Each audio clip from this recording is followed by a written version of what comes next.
Okay,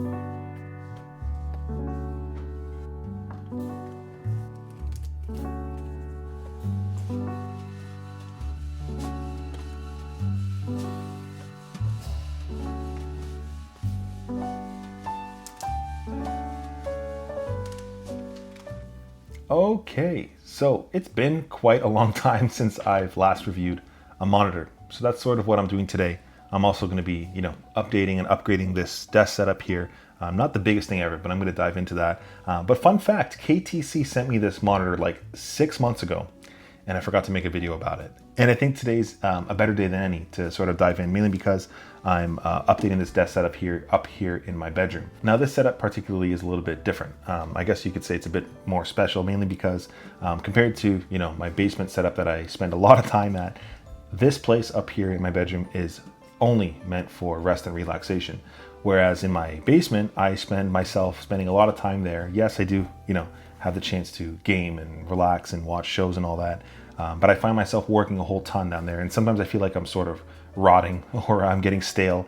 And plus it's nice to get some natural sunlight, which I do get up here in my bedroom. So yeah, despite having, my dream set up down in the basement, I feel a lot of pressure often to work down there because that's the place where I do my day job as an accountant, as well as all my YouTube, which, is more so a hobby, but sometimes I feel pressure to make videos. So up here, at least, this is where I'm gonna get my full rest and relaxation. Now, in this scenario, this monitor, at least, is the KTC G27 P6S, I think it's called. I'm gonna leave a little note here if that's right or wrong, but that's the model number. And pretty much this is a 1440p OLED monitor, which is actually the upgraded version of what could be my favorite 1440p monitor of all time. I think I used the previous model of this specific monitor the most out of any monitor I've ever reviewed or bought or anything. So I'm pretty pumped to have the upgraded version of it, and I'll sort of talk about a bit of the differences with this one. But sadly, I don't have the previous model because it did get water damaged, but that's why I'm pretty stoked to have the newer version of it. Now, as for why this particular monitor is a little bit more special, at least, is because it's just so incredibly versatile, and I find it probably one of the best options in terms of affordability and the feature set you're actually getting. For me, at least, that's going to be things like, watching shows, movies, media in general, as well as, of course, myself as a gamer. I'm going to be talking heavily about, console gaming. And recently I got back into my PC gaming, which is a huge bonus for this. And definitely, while this setup is primarily sort of my oasis away from where I typically get all my accounting work done, I do actually love to work on YouTube. So there is a productivity aspect to this display, especially editing, which I'll talk about. And again, while I'm a bit of a wannabe minimalist, I say wannabe because I own way too much stuff, especially as a tech channel. It's hard not to, but as a wannabe minimalist, I really appreciate minimal setups. And with this display, at least with the KVM and stuff, it does sort of allow me to have a more minimal setup without really sacrificing all too much, which I'll talk about. Now for this display, at least it is a 27-inch size, which still sort of remains my favorite display size due to, the balance between resolution, clarity, as well as the actual footprint and size of the display itself. Not only that, it's just hardware wise, it's a lot easier to run 1440p at 240 hertz. Now, in terms of all, the ports and connectivity, like I mentioned, this is a very versatile monitor, particularly in this setup because it has two HDMI 2.0 ports. I'm only using one of them for my PlayStation 5. It has a display port, which goes to my PC for my PC gaming. And then it does have a Type-C port, which is probably my favorite thing about this monitor. I'll say it's probably tied for my favorite thing. And that has 65 watt power delivery, which is awesome. Now, what sort of ties my PC and whatever I have plugged into that Type-C together is the built-in KVM, which pretty much allows me to connect all my peripherals or whatever else between those two devices, and it just swaps between them, which is awesome. So if you have wireless dongles or whatever, you can just connect that to the KVM and it goes between both the machines. There is also an audio jack here if you do want to plug in like a headset or a set of speakers or something. Definitely good to have. Particularly, I will say the built-in speakers here are excellent, like more than excellent, and I'll talk about that as well. So I don't particularly have it. Again, I want to keep my setup minimal, but the audio jack is there if you need it. And fun fact about this monitor is that the panel itself is from LG, which is pretty badass.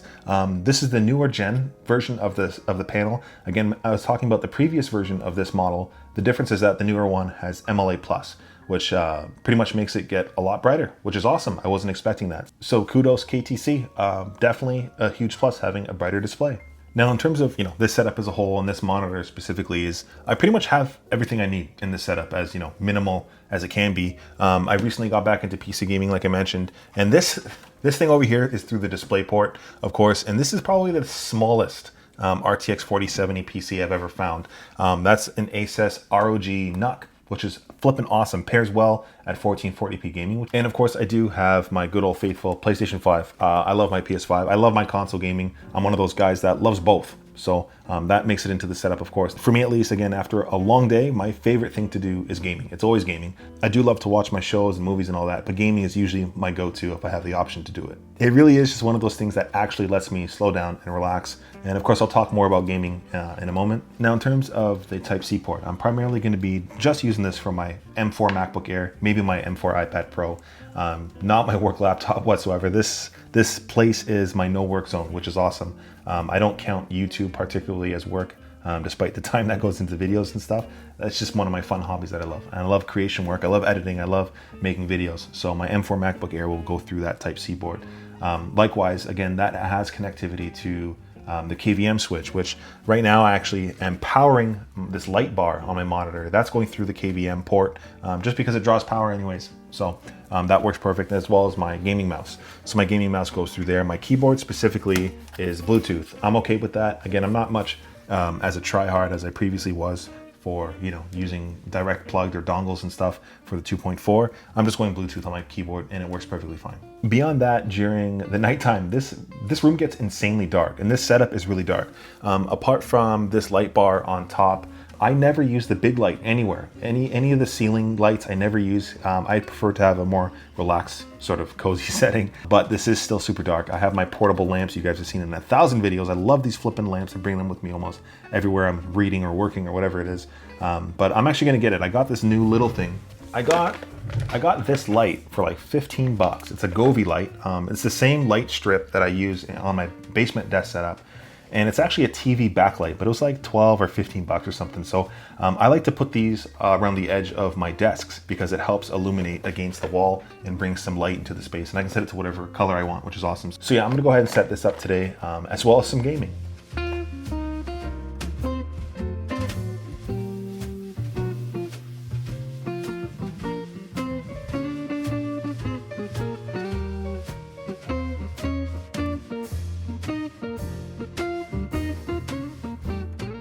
But yeah, that's the setup. It's pretty basic, somewhat minimalistic, and I really dig it, especially everything plugged into the monitor itself. Honestly, it's just an easy way to have a nice, dope-looking aesthetic setup. Plus, the Grove-made desk shelf and the wool pad do make a huge accent to this whole thing, so I really, really dig it. Now, to actually talk a bit about gaming, what this monitor really particularly excels at, I can say, is PC gaming. I actually took a pretty hefty break from PC gaming over the last, 3.5, maybe 4 months after going super hard into competitive Overwatch. I hit the rank I wanted to hit, and then I sort of burnt out and took a bit of a break. I have been console gaming, particularly during that time period. So it is most definitely refreshing coming back to PC gaming. A, because I'm getting back into competitive games. I'm not trying as hard as I was previously, but it is, again, nice to hop back into those hero shooters I love.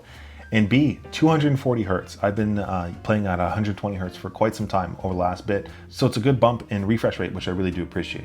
That particularly is going to be awesome when it comes down to those hero shooters I mentioned. For me, at least, I've always sort of just been drawn to hero shooters. I've been playing Overwatch since its beta. And more recently, I've gotten into, Marvel Rivals, because that game is flipping awesome. Definitely a fun time. It's similar, but different enough that I'm still having a great time with it. And it's a good time to play on PC. For me, at least, I'm not, I don't expect myself to be the top 500 player I once was, or even Grandmasters and stuff. But it is nice to hop back into PC gaming. For me, at least, particularly, it's going to be, the 0.03 millisecond response time on here that does make the competitive difference. Always something I appreciate when it comes to OLED panels, and they just look really good. In terms of the actual resolution, this is 1440p like I mentioned before, and honestly I find this to be the absolute perfect balance in terms of modern day gaming. Not only does 1440p still look incredible in terms of fidelity, details, graphics, even outside of gaming it's going to look really good, but it's also a lot easier to run on modern hardware. Even older hardware, you can get 1440p at 60 hertz, you can get 1440p at 120 hertz. For me, again, my PC bounces anywhere between 120 hertz to 240 hertz depending on the game I'm playing, and 1440p sort of gives me that option depending on what I want to choose. Now, since this is an OLED panel as well, and this sort of goes in hand with media as well, not just gaming, is that OLED panels really do look incredible. And honestly, it's really hard to match up to them. I've reviewed a ton of different panel types, from fast IPS to VA to TN, all these different displays. They look good. They're not bad by any means. But when you compare that to, the inky blacks of OLED and the rich colors and the infinite contrast ratios, it's hard not to, see the benefits of an OLED panel. Now, if you haven't heard of an OLED panel compared to something like LCD, LCDs, they will have dimming zones, where those zones, if they want to reach closer to black, they'll just dim down, right? That's what they're called, dimming zones. The problem is, though, those zones are, little blocks on the panel. And they can only go so dim. So the blacks somewhat look like dark grays. Now with OLED panels, the pixels individually turn on and off. So when the pixel is off to give you black, it literally is black. So that's why OLED panels look as incredible as they do. And not that it's, a huge comparison. I'll just have a quick photo or clip here showing my iPad. I guess I'll use my iPad, which is, I think, an LCD, whatever. Again, that isn't to say LCD is bad, but my absolute preference comes down to OLED. Again, hopping from my PlayStation or my Xbox Series X back to PC for Marvel Rivals.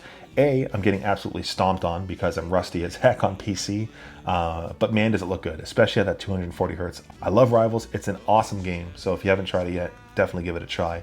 But yeah, if I do want to slow it down a bit, I recently did get back into World of Warcraft for the first time in like 5 or 6 years, and people warned me not to get back into it. It's a fun game, but honestly, right now, as a tired-ass dad, I don't have a lot of time in the first place, so I truly can't commit to it like I once did as like a top 100 North America raider and all that. I don't have the time for that. Right now, I'm playing casually for the first time in my life, and it's a good time. So if you want to try World of Warcraft, give it a go, or don't. It can be addicting depending on who you are. But yeah, for me, right now, it's nice to play casually. But yeah, apart from World of Warcraft, I do love my Diablo 4 is always a good time, as well as games like Red Dead Redemption 2. Absolutely incredible game. I love to play those to test out any monitors I'm on, and that's always a good time for those games. Now, of course, I absolutely love my PC gaming, and I don't get it, but people seem to think I'm crazy that I love console gaming as well as PC gaming. It's like, it's a crime to love both for some magic reason. But again, I love my PlayStation 5. Particularly, I will say, for some reason, I don't know what it is, but the HDR experience on console always sweeps the floor with my PCs, regardless of what the spec on my PC is. I'm not sure if that's a Windows thing, a PC thing. Either way, I love the HDR performance on here. Now, I'm not one to ever particularly test my monitors. I don't calibrate them. I don't measure their peak brightnesses and stuff.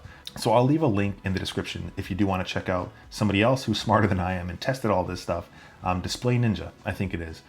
They check out all the peak brightnesses of HDR and stuff, but if I'm not mistaken, the SDR brightness is brighter on this one. Again, it's about 275 nits for SDR content, but again, where it shines for me, particularly, it's going to be the HDR gaming on console. I love it.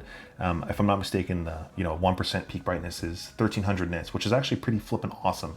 And again, that goes in hand with my editing that I've had a chance to do on this monitor.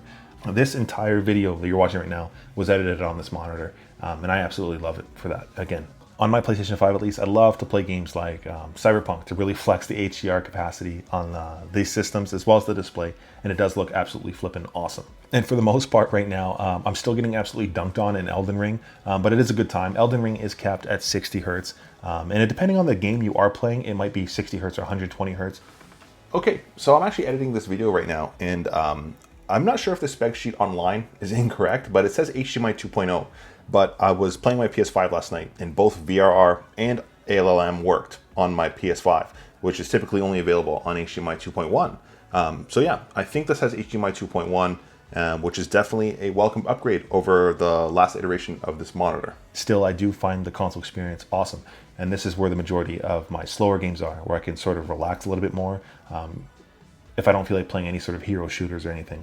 And again, the speakers on this display are awesome, which are great for any sort of console players. You just plug it in and away you go. Now, to lean back into the image aspect of this display again, I've been spending a healthy amount of time actually watching shows for once this year. Again, finding a better balance between work and media and relaxing and whatever the heck it is. I've been watching shows on here. Right now, my go-to is Invincible. I'm finishing that up. Incredible show, by the way. Thank you guys for the suggestions on that. I mentioned that in my last video, and boy, is that show wild. But yeah, it's not just animated content. I find anime looks best on OLEDs and stuff, but pretty much anything I've thrown on here looks good. And I've been spending a good amount of time watching shows instead of just working myself into oblivion. But the comment section has been popping off with suggestions for media and games and shows and books. So thank you guys. I think the next thing I'm going to watch is either Arcane or Solo Leveling, one of those two. Because I just discovered anime for the first time in like the last year and a half or something like that. But beyond that, the speakers I mentioned, it's a dual 5-watt setup. I don't know if the spec sheet's lying because they sound better than dual 5-watt. And I've had lots of dual 5-watt speakers in monitors before that sound awful. So I don't know if it's because, you know, this has a bit of a bulbous back end. I'm not sure if acoustically the speakers can do better. They don't sound like 5 watts. I dig them. They sound great. Again, it sort of allows me to have a more minimal setup and not have external speakers. For me, they're excellent. But if you want something more than that, of course, you do always have the audio jack.